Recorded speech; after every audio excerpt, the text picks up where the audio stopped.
오늘은 하나님의 말씀은 영원히 서리라 하는 제목으로 은혜를 받으려고 합니다.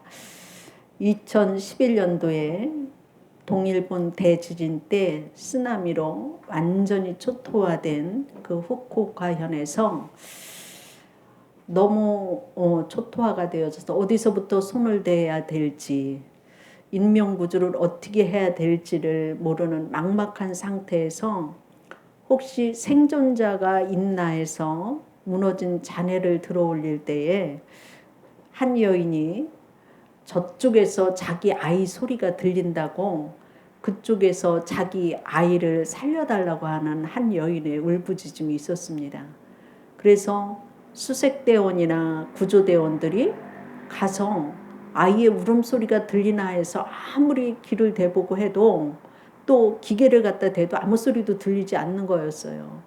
그런데 이 여인은 분명히 내가 우리 아기가 울고 있는 소리를 들으니까 이곳을 먼저 수색해달라고 간절히 원을 해서 그 구조대원이 그곳에 가서 이제 잔해더미를 이제 치워내고 파기 시작했을 때 놀랍게도 그 아이가 있어서 간신히 살릴 수 있었다고 합니다. 인간의 눈과 귀에는 자기에게 소중한 것, 자기가 애착하는 것이 보이고 듣게 되어 있어요. 그래서 돈에 관심이 있는 사람은 돈 얘기만 들리고 땅에 관심이 있는 사람은 땅에 관한 그러한 것만 들립니다. 이거를 선택적인 그 시각, 선택적인 청각이라고 그러는데 심리학에서는 이걸 칵테일 파티 효과라고 해요. 믿는 성도는 하늘의 소리, 하나님의 말씀, 하나님께 예배 드리는 것이 들려야 될 줄로 믿습니다. 그것이 제일 좋은 것으로 알고 와야 되는 줄로 믿습니다. 오늘 말씀을 보면 이스라엘이 바벨론 포로로 있는 상태에서 하나님이 이루실 것을 예언하게 하셔서 너희들이 지금 이런 상황이지만 앞으로 이스라엘이 회복될 것이고 해방될 것이고 거기에 목자 되신 예수님이 오실 것이라고 하는 말씀을 외치는 거예요. 너희는 그 말씀을 듣고 또 너희 스스로가 하나님의 그 구원을 보게 되는데 그 하나님의 구원을 높은 산에 올라가서 외치고 또 너희가 그 아름다운 소식을 전하는 자가 될 것이고 너희가 하나님의 살아계심을 하나님의 말씀이 영원한 것을 목자 되신 예수님이 이 땅에 오셔서 세상을 구원하실 것이라고 하는 것을 말씀하시고 있어요. 그래서 우리는 이 말씀 속에서 하나님의 말씀은 영원히 서리라 이렇게 말씀하시고 있어요. 그 6절부터 8절 오늘 말씀을 보면 말하는 자의 소리여 이르되 외치라 대답하되 내가 무엇이라 외치리이까 하니 이르되 모든 육체는 풀이요 그의 모든 아름다움은 들의 꽃과 같으니 풀은 마르고 꽃이 시듬은 여호와의 기운이 그 위에 불미라. 이 백성은 실로 풀이로다. 풀은 마르고 꽃은 시드나 우리 하나님의 말씀은 영원히 서리라 하라. 이렇게 말씀하시고 있습니다. 하나님의 말씀은 말씀하시는 것을 반드시 이루시고 그 말씀은 변함이 없다. 이 세상의 부귀영화가 영원할 것 같아도 모든 것이 풀과 같고 꽃과 같이 시드는 이러한 것이지만 하나님의 말씀은 영원하니 너희는 외치는 자의 소리를 들으라고 말씀하시고 있습니다. 그래서 이제 이 백성들이 하나님의 영원한 살아계심을 보게 될 것이고 너희가 하나님의 말씀이 영원할 것이고 하나님의 말씀을 듣고 행하는 자만이 영원하다고 말씀하시고 있어요. 이 세상의 모든 것은 다 지나가게 되어 있어요. 솔로몬의 반지에 뭐라고 쓰라고 했느냐면 이 또한 지나가리라. 아무리 세상에 어려운 일이 있고 좋은 일이 있다 해도 인간의 세상은 다 지나가면 끝이에요. 그런데 하나님은 성경을 통해서 우리에게 영원한 것 세 가지를 말씀하셔요. 영원한 것이 뭐냐? 하나님이 영원하셔요. 세상을 태초부터 창조하시기 이전부터 계시고 세상을 심판하실 마지막까지 알파와 오메가 되신 그 하나님이 영원하시고 하나님의 말씀이 영원합니다. 하나님의 말씀은 짝이 없는 것이 없고 하나님의 말씀은 모든 것을 말씀하셨을 때 다 이루시고 그 말씀을 성취하시는 그 하나님이시다. 그리고 성도들이 하나님의 말씀을 믿고 행하는 자는 영원한 생명을 얻는, 그것이 말씀을 듣고 행하는 자가 영원하다고 말씀은 우리에게 주시고 있어요. 그래서 우리가 하나님의 귀한 말씀 속에서 보면 우리가 이제 그 병이 나면 어디에서부터 성도들은 영적인 진단이 들어가느냐 하면 성도들이 예배를 안 드리면 병 들어가고 있는 거예요. 하나님의 말씀이 안 들리면 병 들어가고 있는 거예요. 하나님의 말씀이 아멘으로 화답이 되어지지 않고 노멘으로 들리기 시작하면 병이 들어가고 있는 거예요. 그런데 아무리 병이 들어도 예배를 주일날이면 사모하고 나오고 말씀을 듣는 것이 아멘으로 화답이 되어지고 말씀 듣는 것이 너무 기쁜 사람들은 아무리 상황이 어렵더라도 삶이 회복되어진다고 하는 사실이지요. 그래서 육신도 마찬가지예요. 육신도 우리가 아무리 아픈 사람이라고 해도요, 밥맛이 돌아서 밥이 맛있으면 그 사람은 살아요. 그런데 별거 아닌 것 같은데 밥맛이 없으면 그 사람은 병이 더 깊이 들어가져서 회복이 안 되는 것을 볼 수가 있습니다. 그래서 말씀을 잘 먹으면 우리는 영적으로 살아나요. 회복이 되어집니다. 어렵고 힘든 시기에도 하나님의 말씀을 집중해서 읽고 묵상하고 예배에 나와서 말씀을 들어야지 회복되어져요. 밥맛 없다고 밥을 안 먹으면 몸이 나빠지는 것과 마찬가지로 내 환경이 아무리 나쁘고 절망스러운 상황이라고 해도 내가 하나님 앞에 나와서 말씀 들어야지 내 영혼이 살고 내가 아버지 앞으로 나와야지 아버지가 나를 살린다, 이런 믿음 가지고 나올 때는 살게 되어 있어요. 그래서 우리는 인간이라고 하는 이 자체가 지팡이 하나만 있어도 자기의 힘을 의지하고 살으려고 그래요. 아직 내가 돈이 있으니까 하나님 앞에 나오라 그러면 조금 더 있다가 내가 이 문제 해결하고서 나온다고 그래요. 그런데 하나님 말씀을 보면 분명히 인간은 자기 스스로 자기의 문제를 해결할 수가 없어요. 성경 말씀에 예수님 뭐라고 그랬어요? 너희가 머리털 하나도 희거나 검게 할 수가 없다고 말씀하시고 너희의 키가 아무리 작다고 해도 한 자나 더 크게 할 수 있느냐? 할 수 없다고 예수님 말씀하시고 있잖아요. 그렇기 때문에 하나님 앞으로 돌아와야지 된다고 하는 말씀이에요. 그래서 신구약 성경의 모든 것을 보면 너희가 내게로 돌아와라, 이 말씀이에요. 결론은 죄인들아 회개하고 내게로 와라. 내가 너희를 편히 쉬게 하리라. 이렇게 말씀하시고 있잖아요. 그래서 우리가 하나님 앞으로 나올 때 하나님은 말씀으로 천지를 창조하셨어요. 창조하시는 하나님. 나를 만드셨기 때문에 나를 제일 잘 알아요. 그렇기 때문에 여러분이 자녀를 낳아서 알겠지만 여러분의 자녀에 대해서 여러분이 제일 잘 알아요. 그렇죠? 네. 내 자녀가 어떤 상황이라고 하는 걸 알아요. 부모가 제일 많이 보고 있기 때문에. 우리 친구가 결혼을 해서 아기를 낳았어요. 근데 아기 되게 이쁘다고 막 칭찬을 했는데 내가 물어봤어요.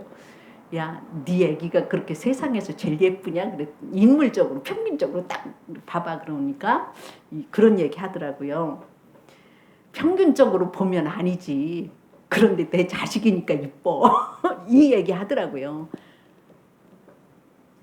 자식이 어떤 상황인지를 잘 알아요. 하나님은 우리를 만드실 때 우리의 코에다가 생기를 불어넣어 주셨기 때문에 내가 인간으로서 움직이고 살고 있는 거예요. 근데 어느 날 하나님이 이제 그 숨을 거두어 가시면 우리는 가야 할 수밖에 없는 피조물이라고 하는 사실이죠. 그래서 우리가 하나님을 의뢰하고 하나님의 말씀이 영원하다고 하는 그 말씀대로 우리가 하나님 앞으로 나와서 말씀을 듣는데 하나님은 우리에게 가장 선하고 좋은 길로 인도하시기 위해서 하나님의 말씀을 우리에게 주셨다고 하는 사실이에요. 그래서 어렵고 힘든 상황이라고 해도 그 하나님의 말씀 속에서 하나님의 약속이 보이고 나를 향하신 하나님의 사랑과 긍휼이 보인다면 그 사람은 소망인 사람입니다. 실패가 있고 가난이 있고 외로움이 있고 절망의 자리에 있더라도 말씀에 집중해서 말씀에서 믿음의 힘을 얻고 길을 찾고 그러한 삶이 되시기를 주의 이름으로 축원합니다. 말씀은 우리를 위로하고 말씀은 우리에게 소망을 주고 내가 실패했다 할지라도 성공의 자리로 이끄시고 역전시킬 수 있는 분은 하나님이시라고 하는 사실이에요. 그렇기 때문에 어떤 어려움과 고난 중에도 말씀을 가까이 하고 말씀에 집중하시면 은혜를 경험하게 될 줄로 믿습니다. 하나님께서 내 삶에 개입하시고 하나님의 역사가 시작됐다고 하는 가장 확실한 증거가 말씀이 내 귀에 들리기 시작하는 거예요. 이 말씀이 내 귀에 들리기 시작하면 나를 회복시키시는 그 하나님을 체험할 수 있다고 하는 말이죠. 그렇기 때문에 어떤 상황에서도 하나님은 나를 포기하시지 않아요. 인간은 포기해요. 인간은 부부라도 100년 가약을 맺었어도 내 맘에 서로 안 맞고 상황이 서로가 안 좋으면 헤어질 수 있어요. 그래서 그 사람 포기했어 하고서 헤어질 수 있어요. 그러나 하나님은 내가 어떤 상황에 있어도 나를 포기하시지 않는다고 하는 사실이에요. 세상 사람들이 다 나를 향해서 비난하고 세상 사람들이 저 사람 못 쓸 사람이라고 해도 하나님은 나를 끝까지 포기하지 않고 붙잡고 괜찮아, 일어설 수 있어. 괜찮아, 사랑해. 내가 여전히 널 사랑해. 이렇게 하나님이 나를 끌고 가신다고 하는 사실이에요. 그 말씀이 바로 이 성경책이라고 하는 말이죠. 하나님의 말씀은 완전한 거예요. 하나님의 말씀은 일을 지으시고 행하시고 성취하시는 하나님이셔요. 인간의 모든 삶을 이루시고 성취하시는 그 하나님을 의뢰하는 그것이 바로 말씀 속에 내가 너를 사랑한다. 그래서 그 사랑이 바로 십자가에 예수님이 목숨을 내놓고 나를 사랑하잖아요. 아무리 세상 사람이 친한 것 같아도요, 목숨 내놓고서 사랑하는 사람은 없어요. 인간의 사랑에는. 그러나 하나님의 사랑은 목숨을 내놓아서 나를 죄악부덩이에 있는 그 나를 끌어올리시는 그 큰 사랑 속을 우리에게 말씀으로 내가 너를 날마다 사랑해. 내가 너를 날마다 사랑해. 이것을 계속적으로 말씀하시는 거예요. 내가 잘못된 길을 가더라도 그 길에서 너 이쪽으로 와야 돼. 이쪽으로 와야 돼. 이렇게 이끄시는 것이 하나님의 말씀이에요. 말씀을 우리에게 주시는 것은 인간이 이 세상을 살아나갈 때 이 말씀을 너희가 지켜 행하면 복을 받는다고 하는 것이 가장 행복한 삶을 살기 위해서 말씀을 주신 거예요. 내가 외롭고 어려울 때 내가 너를 사랑해. 내가 지치고 힘들 때마다 힘내.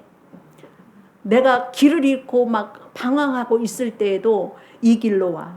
내가 내 손 잡아줄게. 이게 말씀이에요, 말씀. 그렇기 때문에 말씀을 통해서 살리실 계획의 그 통로를 여시는 하나님이시라고 하는 사실이죠. 어떤 상황에서도 포기하지 않는 그 사랑, 하나님의 지혜, 삶의 위기에서도 말씀을 들을 수 있고 말씀이 들린다면 어떤 상황에서도 설 수 있는 것을 믿으시기를 주의 이름으로 축원합니다. 시편 119편 103절에 보면 주의 말씀의 맛이 내게 어찌 그리 단지요 내 입에 꿀보다 더 다니이다.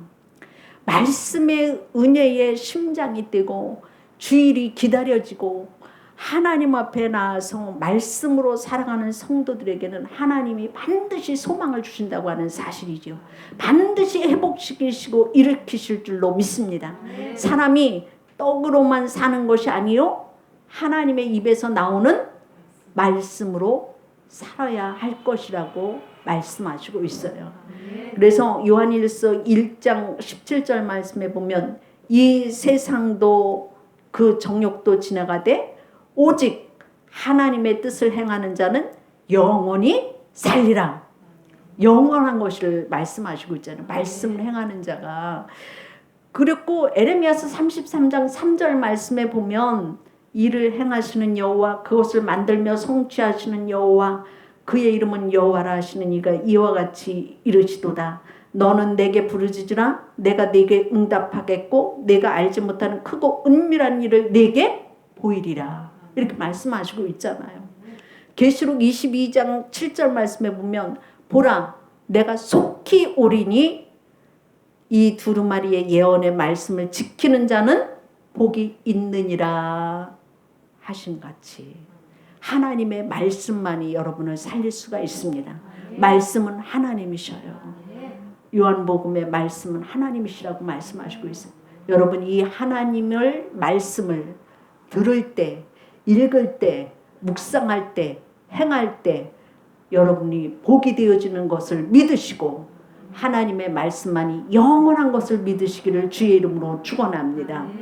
두 번째로는 아름다운 소식을 전하는 자여 너는 소리를 높은 산에 가서 외치고 또한 너희가 하나님의 그 하시는 말씀을 높이라고 말씀하시고 있어요.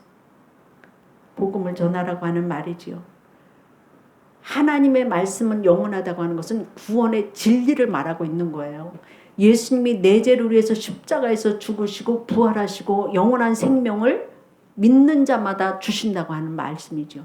이것이 바로 영원한 진리예요. 하나님이 세상을 이처럼 사랑하사 독생자를 주셨으니 누구든지 저를 믿는 자마다 멸망하지 않고 영생하리라 말씀하시고 나는 부활이요 생명이니 나를 믿는 자는 죽어도 살겠고 살아서 믿는 자는 영원히 죽지 아니라 하리라 말씀하셨잖아요. 이게 선한 하나님의 가장 귀한 영생이에요. 영생. 진리라고 하는 이 자체는 변하지 않는다. 바로 오늘 이 말씀이 생명의 그 부활의 그 주님, 그 예수님을 전파하는 발이 아름답다고 말씀하시고 있어요. 그래서 고린도전서 1장 18절 말씀에 보면 십자가의 도가 멸망하는 자들에게는 미련한 것이요 구원을 받는 우리에게는 능력이라고 말씀하시고 있잖아요. 그런데 하나님은 세상에 미련한 전도를 통하여서 하나님의 구원을 알게 할 것이라고 고린도전서 1장 21절에 말씀하시고 있어요. 그래서 세상의 사람들은 지혜를 구하고 철학을 구하고 세상의 부귀를 구하지만 우리가 전해야 될 것은 오직 예수 그리스도의 십자가의 그 부활밖에 없다. 사도 바울의 고백이 그거잖아요. 교회는 전도에서 영혼들이 주께로 돌아오기 위해서 세우셨어요. 요즘엔 옛날에는 한 10년 전에는요. 아파트를 지을 때 아파트 이름을 어렵게 진대요. 그래서 뭐 영어로 펠라리움 푸르지오에 어떻게 이렇게 복잡한 이름을 지어야지 시어머니가 찾아오지를 않는데요. 아파트를 이름을 잘 못 부르고 모르니까. 그런데 요즘에는 아파트 이름이 부르기 쉽게 변했대요. 왜냐면 아파트 이름을 어렵게 해놨더니 시어머니가 혼자 못 오니까 시누이를 대동해서 꼭 데리고 오기 때문에 둘보다는 하나가 낫다. 그래서 그냥 아파트를 편안한 이름으로 준다는 거예요. 이 편한 아파트 해갖고. 세상에는 부모 자식 간에도 그렇게 요동치는 부분이 있지만 하나님 앞에서는 교회는 누구나 와야 된다고 하는 것. 나 혼자가 아니라 둘, 셋 동원해도 좋은 곳이 교회예요. 복음을 증거하라고 오늘 말씀하시고 있잖아요. 예수 그리스도의 생명을 전해라. 그래서 우리가 믿음 생활하는 이유, 영혼을 구원하는 것이고 하나님은 영원하시고 하나님은 살아계시고 하나님은 우리를 사랑하신다고 하는 이 복음, 예수 그리스도의 십자가를 전하라고 우리에게 말씀하시고 있어요. 여러분, 올 한 해가 가기 전에 영혼을 전도하여서 하나님께로 인도하는 귀한 상이 있기를 주의 이름으로 축원합니다. 마지막으로 주님이 오실 때 상급이 있게 하라고 말씀하시고 있어요. 세계 역사에서 세계를 제패한 국가가 세 나라가 있어요. 세계를 제패한 나라가 어디냐? 여러분이 다 잘 알다시피 미국이 지금 세계를 제패하고 있죠. 19세기에는 어디가 세계를 제패했느냐면 영국이 해가 지지 않는 나라라고 해서 영국이 19세기에는 세계를 제패했어요.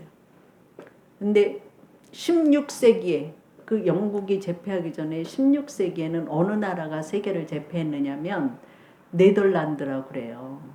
네덜란드는 원래는 15세기에는 스페인의 지배를 받는 그러한 나라였어요.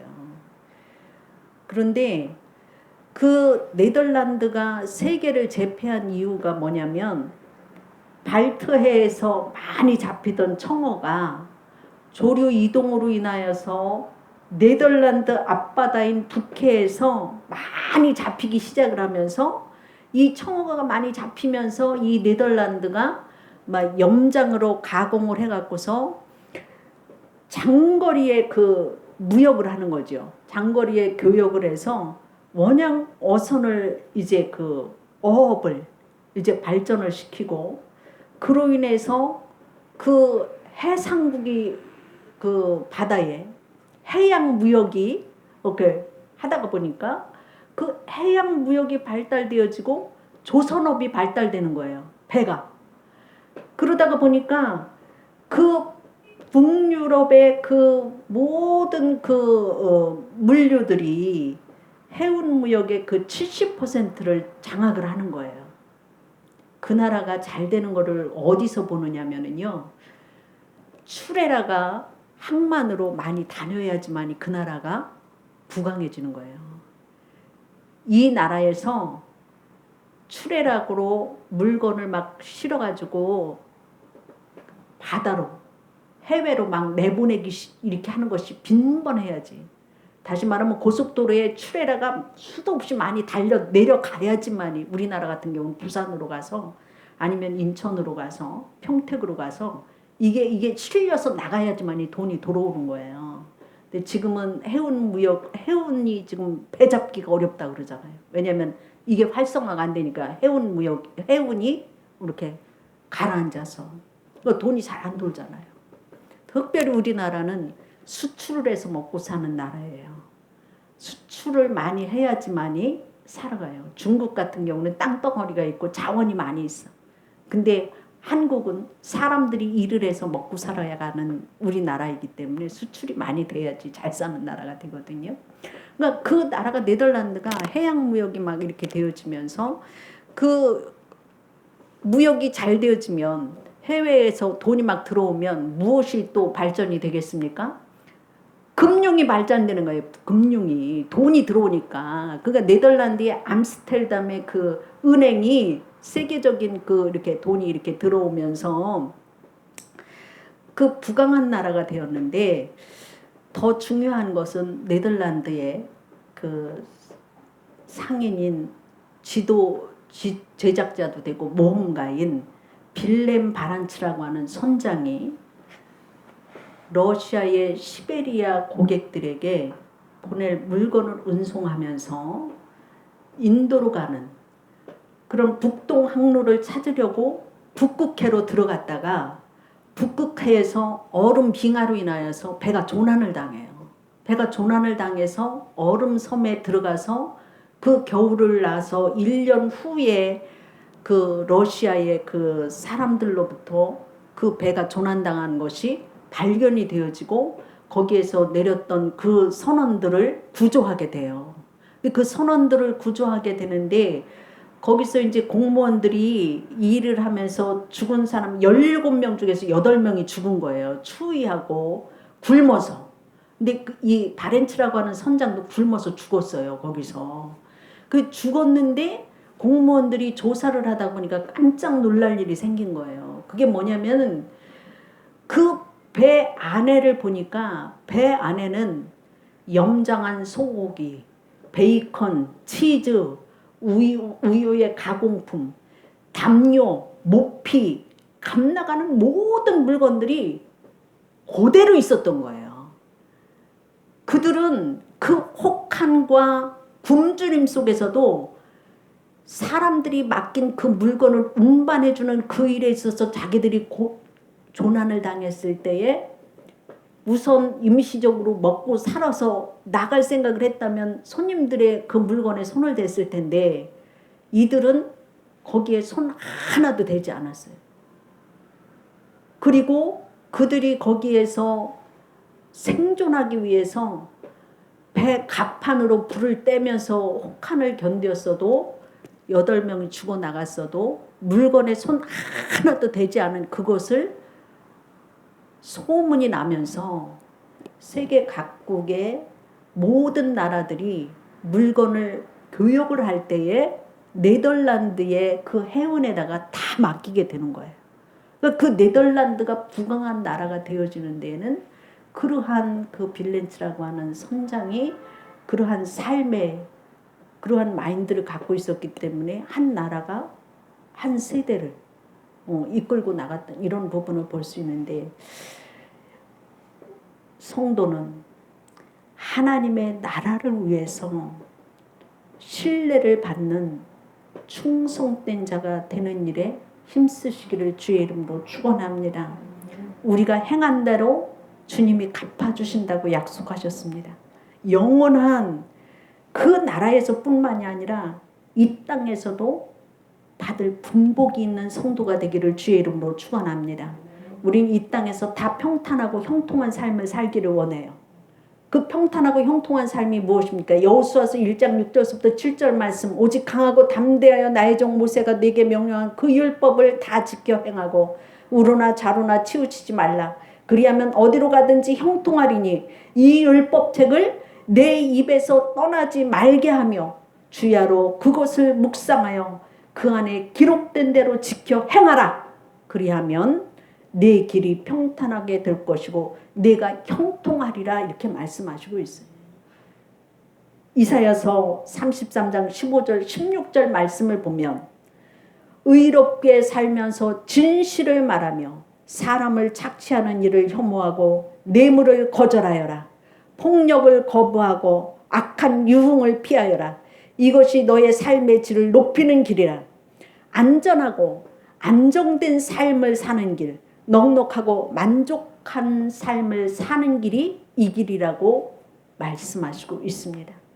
주님은 우리에게 이 땅에 살면서도 하나님의 귀한 부름을 받은 자로서 우리가 말씀을 행함으로 분복 있는 삶을 살기를 원하시고 영원한 그 나라에서도 하나님 앞에 상급을 받는 자가 되라고 말씀하시고 있습니다. 요한계시록 22장 10절 말씀에 보면 보라 내가 속히 오리니 내가 줄 상이 내게 있어 각 사람에게 그가 행한 대로 갚아 주리라 이렇게 말씀하시고 있습니다.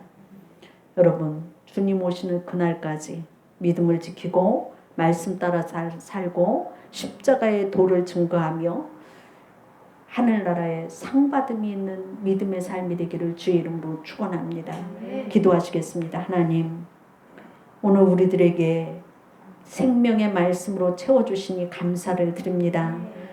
말씀이 꿀송이보다 달게 하여 주시옵시고 영원하신 하나님을 바라보는 믿음으로 살아갈 수 있도록 도와주시옵시고 십자가의 도를 갖고 있는 사랑하는 성도들이 복음을 증거함으로 영혼을 구원하는 일을 감당하게 하여 주시옵시고 주님 오실 때 상받음이 있는 믿음 생활이 되어지게 하여 주시어서 행한 대로 갚아주신다고 말씀하셨사오니 이 땅 가운데 살아가면서 크리스찬으로 살아가야 할 우리의 의무와 우리의 삶의 태도를 바꿔나갈 수 있도록 성령으로 이끌어 주시옵소서. 아버지 하나님 영원한 것들을 바라보게 하여 주시고 영원하신 하나님을 바라보며 말씀을 따라 사는 귀한 믿음 더하게 하여 주옵소서. 예수님 이름으로 기도드립니다. 아멘.